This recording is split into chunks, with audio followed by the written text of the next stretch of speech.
See?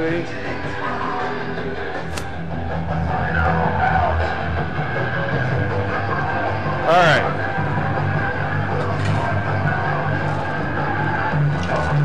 Now you wait till the tip of the pipe is actually going red.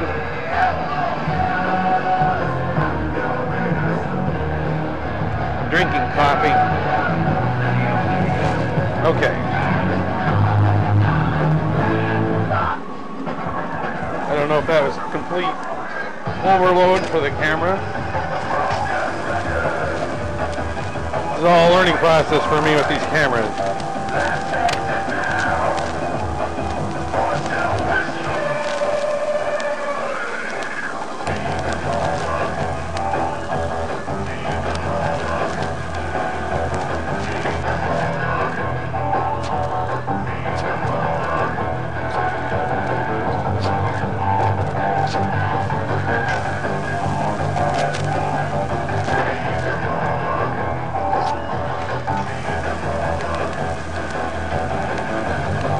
Basically, I'm trying to get a nice bubble.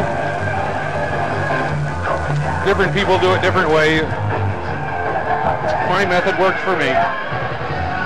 Always go in and burn off the carbon whenever you use a wood block. I'm going to get this nice and sloppy hot. Then I'm going to go in and pick up some color glass out of the pickup oven.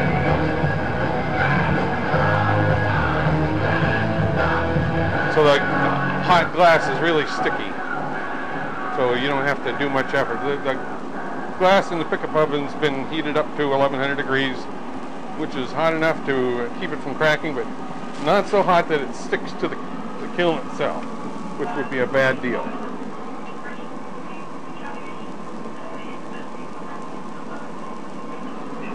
Okay, what I did is this piece, pick up a piece of sheet glass that's compatible with the clear glass I'm using, and that will be wrapped around the glass bubble to provide an overlay. Now this can be done in a lot of different ways. Cookie overlays are classically how it's done, but that usually requires an assistant or multiple glory holes. I've only got the one glory hole and no assistant, so I had to come up with a way to do the overlays myself. So basically, I put a piece of sheet glass on here, get it nice and stinking hot, and then keep it moving so it doesn't flap around. And when it's just the right temperature, I flip it up in the air and let it fold around, go over here, and use the marver to further wrap it around.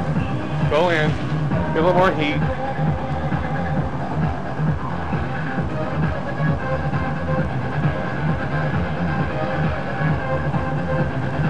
By the way, if you're interested, this is a group called KMFDM from Germany, and this is their recent album Blitz.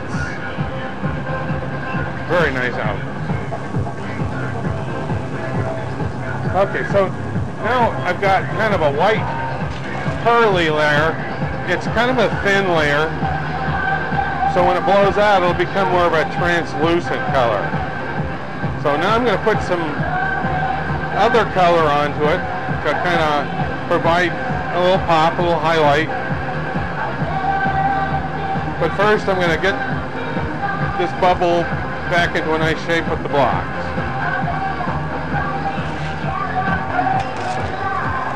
So what I'm going to do is just use this hook, hold this glass here a little bit, just to kind of get it more on the pipe. And then I'll block it off with the blocks. Now I got, it looks like almost like a mother of pearl look to it.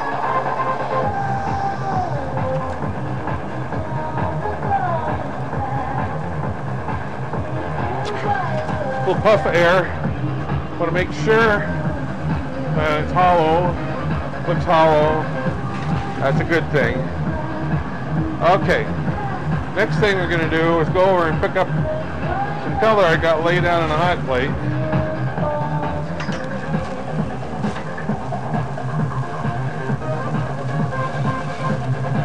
Get rid of that. I just give it a little extra heat. to burn off any crap that's on the surface. It's already pretty hot. It doesn't really need much. I find that by actually applying flame to the glass, you get much better adhesion than you do if you just have a hot piece of glass. So now I go in here, pick up another gather. I just want a thin one, so I'm going to drizzle a little bit off in there. You might notice that my door doesn't close automatically. It's got a pneumatic system that takes care of it. I'm putting the color on the four sides. And then I'm going to marble it just a little bit. Kind of get it integrated. Now, I'm going to go in here and heat it all up. Then I'll go over to my marber to the side of the glory hole, which is conveniently located, so I don't have to even take a step. And I kind of marber this a little bit to get those colors a little bit better integrated, and also to give me kind of a more controlled pattern that will allow me to go to this next step. So I want something that kind of a little bit sharper point on the outward end, so I can grip it easier. Then I also want it to be bloody hot. So I'm going to go in here and heat it up, get it nice and hot. I'll go over and grab it with the diamond shears and cut it off. And basically cutting it off, I'll be twisting it as well, and that will twist, it'll drag the colors around to all sides of the bubble, plus it will also twist it up.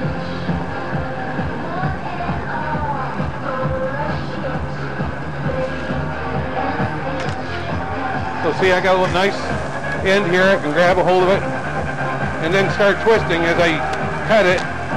And that starts the spiraling process, but then I drop it into a mold and twist it some more. I have no idea if this camera is capturing any of this. Okay, so right now, I have here, I've got white with the stripes spiraling around. I'm going to go and spiral them some more. I want more stripes. So basically I'm going back into this mold and going to get it nice and hot and drop it into the mold and twist. And got to make sure that you always twist in the same direction so you get the screwing action. Sometimes I screw them and then I unscrew them to give me a special effect, but most of the time I'm looking for these. I'm going to use a hook to kind of move these colors around, so I want lots of color to move. So that by getting more threads on there, I get more opportunity for color. So I twist it in the mold, keep doing it. I'm holding it with my feet. Now you can see there's more threads on there. Now I'm going to go and get it nice and hot. I'm going to use a hook to grab the color and to move it around. Give me a sort of an interesting looking pattern.